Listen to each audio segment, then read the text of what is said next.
Om Swastiastu. Assalamualaikum warahmatullahi wabarakatuh. Salam sejahtera untuk kita semua. Salam Namo Buddhaya. Salam sejahtera kepada kita semua di seluruh negeri ini. Baiklah, selamat malam kepada semuanya. Kembali saya menyapa Anda semua, handai tolan, para saudara dari Sabang sampai Merauke, dari Miangas sampai Pulau Rote. Pada malam hari ini, saya Gus Beng kembali menyapa Anda melalui channel YouTube dan podcast saya ini, di mana pada malam hari ini saya ingin menyampaikan atau menjawab hal yang diminta oleh saudara-saudara kita melalui inbox saya tentang isu di tanah air ini. Isu terkini di tanah air kita ini, yaitu berkaitan dengan permasalahan kelangkaan minyak goreng, di mana kita ketahui semua bahwasanya beberapa minggu belakangan ini, bahkan mungkin sudah hitungan bulan, fenomena antrian ibu-ibu untuk membeli minyak goreng masih kita lihat di media massa ataupun di media sosial. Nah, ini merupakan satu yang di-request oleh beberapa kawan. Jadi mereka berharap bagaimana pendapat atau komentar saya tentang fenomena ini.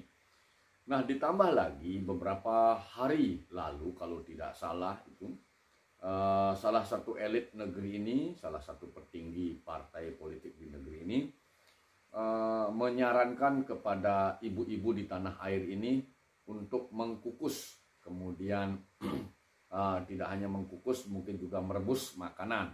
Jadi beliau heran, pertanyaannya, apakah setiap hari ibu-ibu itu menggoreng?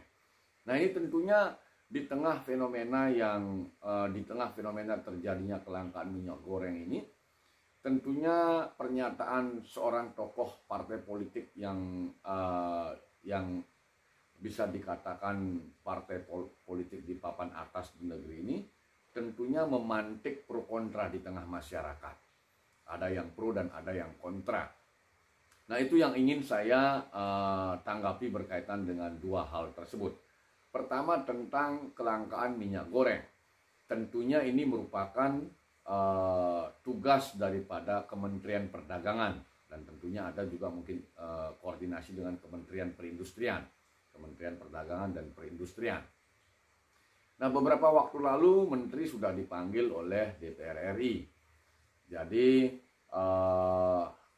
apa yang disampaikan Menteri Perdagangan dalam pertemuan dengan DPR RI itu tentunya juga mengecewakan saya pribadi, karena sebelum dipanggil oleh DPR RI itu, sebelumnya di istana ada rapat kalau tidak salah. Jadi di dalam rapat itu justru dibawa 2 botol minyak goreng kalau tidak salah. Tentunya rapat itu sendiri memberikan kesan atau pesan dengan harapan masalah minyak goreng segera tuntas. Namun setelah rapat kemudian Menteri Perdagangan dipanggil oleh DPR RI, ternyata Menteri kalau tidak salah menyatakan ketidakmampuannya untuk menghadapi kartel minyak goreng. Dan ini sangat disayangkan. Sebagai salah seorang pemerhati public policy, kebijakan publik, ini tentunya patut disayangkan. Saya sendiri sangat menyayangkan bagaimana pejabat sekelas menteri itu harus menyerah dengan kartel minyak goreng. Padahal kalau menggunakan kewenangan, fungsi yang dimiliki, tentunya paling tidak misalnya bagaimana produksi setiap hari, bagaimana distribusinya, dan lain sebagainya, data-data itu harus didapatkan oleh kementerian. Sehingga akan diketahui di mana sebenarnya terjadi permasalahan yang mengakibatkan timbulnya kelangkaan minyak goreng ini. Nah, itu yang berkaitan dengan apa yang menjadi keputusan atau hasil akhir berkaitan dengan tugas pokok kementerian yang membidangi, yaitu Kementerian Perdagangan. Nah, kemudian di tengah hiruk pikuk antrian minyak goreng ini, tiba-tiba saja muncul pendapat atau komentar dari tokoh politik yang salah satu tokoh politik terkemuka di tanah air ini. Jadi beliau berpendapat atau menyarankan sebaiknya ibu-ibu itu tidak hanya menggoreng tetapi mengkukus atau merebus. Nah, ini menimbulkan pro kontra di tengah masyarakat.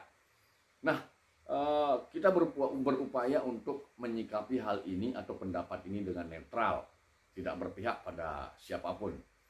Jadi sebenarnya narasi yang disampaikan oleh salah satu ketua partai politik ini sebenarnya sebenarnya ini kalimat atau pernyataan yang baik sebenarnya, karena memang sebenarnya kalau kita melihat dari perspektif kesehatan, makanan-makanan yang digoreng ini tentunya kalah kualitas kesehatannya dibandingkan dengan makanan yang dikukus atau direbus.